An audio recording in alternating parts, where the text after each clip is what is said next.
Hello दोस्तों, कैसे हैं आप सब। दोस्तों, इस वीडियो में मैं आप लोगों के सामने फाइन ऑर्गेनिक्स और फेयर कैम्प के अंदर क्या चल रहा है वो मैं आपको शेयर करने वाला हूँ। दोस्तों, आप देख रहे हैं ना, पिछले कुछ समय में मार्केट बहुत अच्छे से रन कर रहा है और एक बुलिशनेस देखने को मिल रहा है। हालांकि दोस्तों, हमारे यहाँ पे जो लॉन्ग होल्डिंग में पड़े हैं फेयर कैम और फाइन ऑर्गेनिक से बिल्कुल भी मूव भी नहीं कर रहा है और ऊपर से ये शेयर प्राइस में करेक्शन चल रहा है। तो क्या यहाँ पे डरने वाली चीज़ है? स्पेशली दोस्तों, अगर हम फाइन ऑर्गेनिक्स की बात करते हैं तो वहाँ पे शेयर प्राइस में करेक्शन क्यों आ रहा है? देखिए दोस्तों, ये सवाल मेरे मन में आया ये सवाल मेरे मन में आया तो मुझे लग रहा है मेरे जैसे सोचने वाले बहुत सारे फ्रेंड होंगे तो उनके मन में भी ये सवाल आ सकता है। देखिए, पॉइंट क्या है। अब सबने देखा है यहाँ पे टाटा एलेक्साई जो बहुत अच्छे पीई मल्टीपल्स लेके चल रहा था, अब थोड़ा सा उनका रिजल्ट अच्छा नहीं हुआ तो बहुत जम के पिटाई हुआ। फिर हमने यहाँ पे और भी दूसरे कंपनीज को देखा जो एक्सपेक्टेशन था उससे थोड़ा सा रिजल्ट गंदा आया तो शेयर प्राइस में तगड़ा करेक्शन हुआ।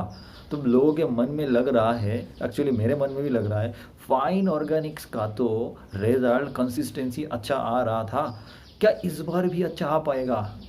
और इसमें थोड़ा रिटेल लोग भी है, जैसे हमारे जैसे सोचने वाले लोग भी है, वो लोग ये सोच रहा है कम से कम प्रॉफिट में हैं तो निकल जाते, ये बेहतर मौका है। क्या ये चीज़ लॉन्ग टर्म सोचने के पर्पस में ठीक है? बिल्कुल भी नहीं है। ठीक है, अगर आपका विजन लॉन्ग है, मतलब आपको अपना पैसा यहाँ से मल्टीपल में चाहिए, तो दोस्तों ये सोच से आपको दूर रहना बेहतर होगा। ठीक है, क्योंकि दोस्तों मैं आपको जो चार्ट पैटर्न, इससे पहले जब रिजल्ट पब्लिश होता है उससे पहले जो ये फाइन एंड फेयर कैम बनाता है वो एक बार एनालाइज करने के बाद ही बताऊंगा कहाँ तक आपको एटलीस्ट होल्ड करना चाहिए। ठीक है, रिजल्ट और भी अच्छा आने का चांसेस है, क्यों वो भी मैं आपको यहाँ पे शेयर करूँगा।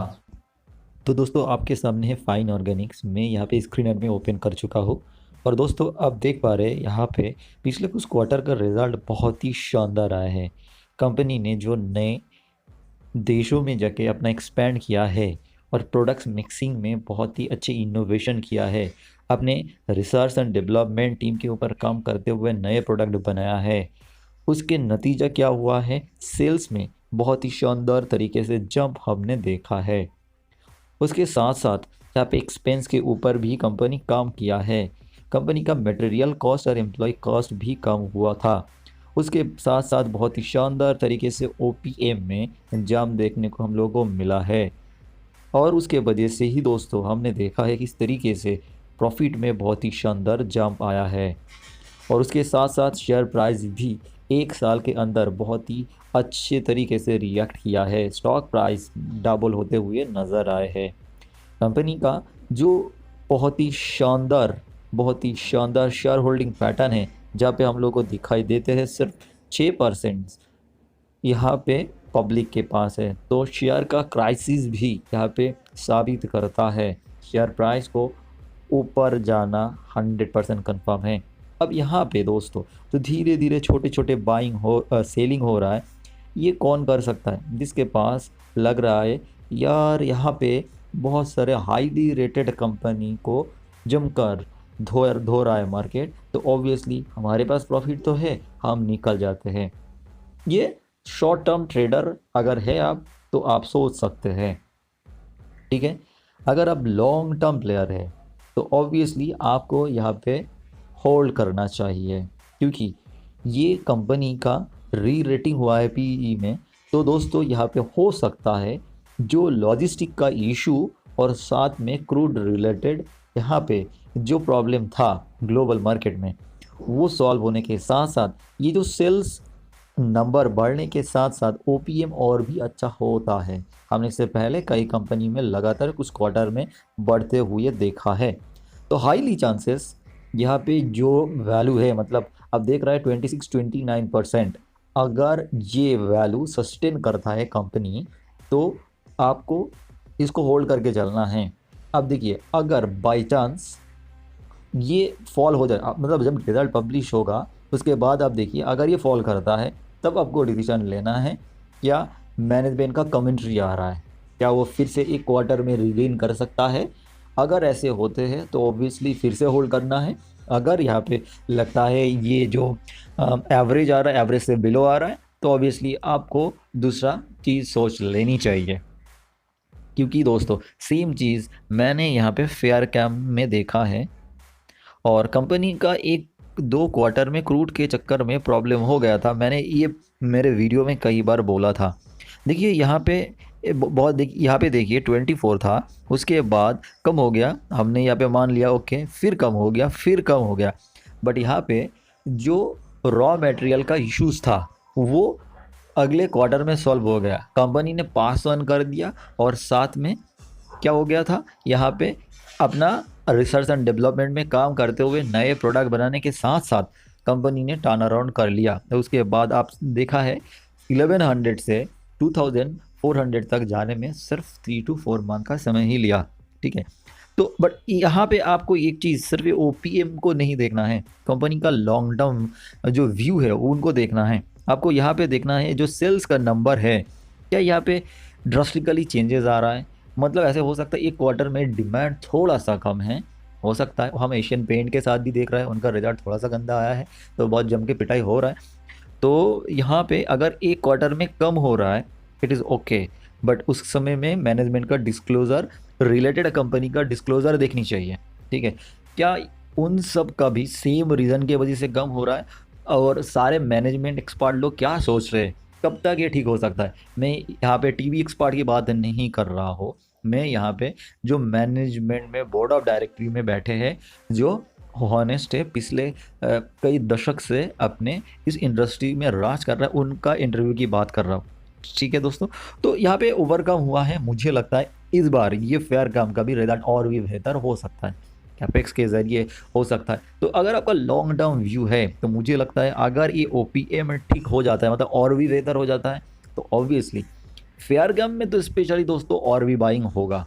क्योंकि म्यूचुअल फंड ने जो एंट्री किया है, म्यूचुअल फंड जो कौन कॉल अरेंज किया है, उसके बाद दोस्तों मैं आपको रिलेट करके बता रहा हूँ, जो लेंसर कंटेनर है, जो मैंने आप लोगों को बोला था, जब से ऑपरेटर साहब ने एंट्री बनाया है, हालांकि बिजनेस में इतना चेंजेस ना आने के बाद भी उन्होंने, उनका तो अपना पैसे को डबल ट्रिपल करना है, तो वो भगा के लेके ही जा रहा है।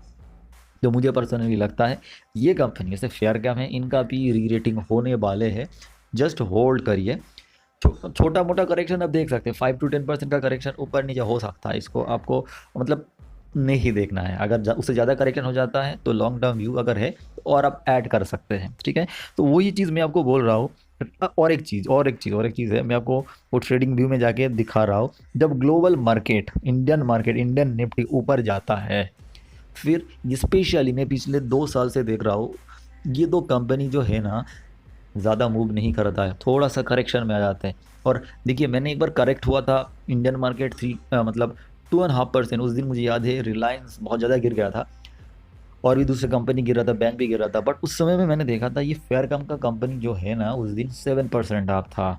ठीक है, उस दिन फेयर कैम के साथ फाइन ऑर्गेनिक्स भी लगभग 2% आप था। तो मतलब ये थोड़ा सा कॉन्ट्रा प्ले भी करता है, तो आपको इस हिसाब से भी अगर ट्रेडिंग की पर्पज़ में है तो वो भी आपको इसमें देखनी चाहिए।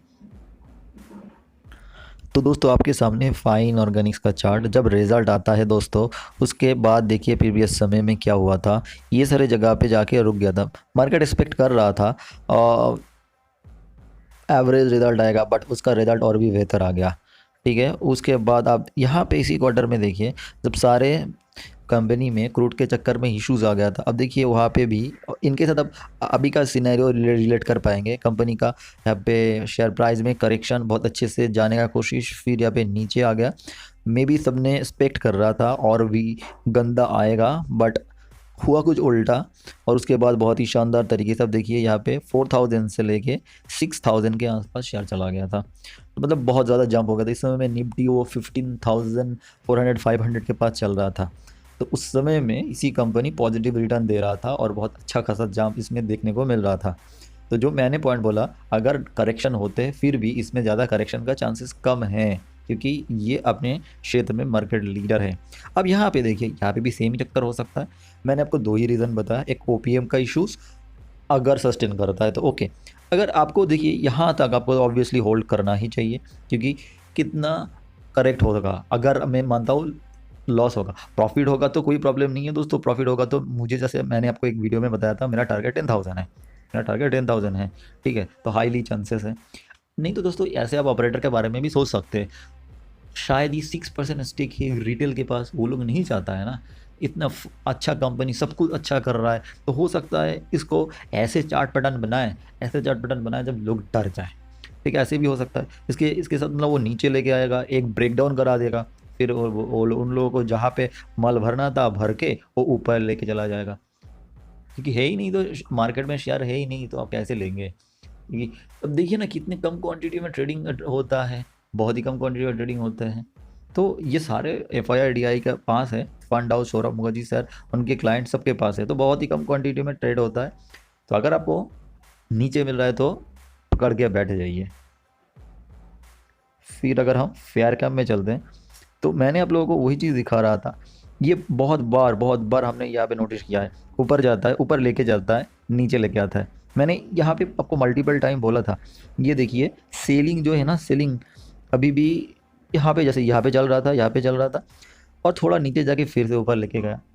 क्योंकि हमारे पास इतना अच्छा इंटरनल न्यूज़ नहीं है, हम सब डॉट कनेक्ट कर सकते हैं, ठीक है, क्योंकि जो पैसा खर्च कर रहा है वो क्या कर रहा है, उनके पास इंटरनल न्यूज़ है, मैनेजमेंट के साथ डायरेक्ट बातचीत हो रहा है, सारे न्यूज़ एक्सचेंज हो रहा है, तो ऑब्वियसली वो ऊपर तो लेके जा सकता है।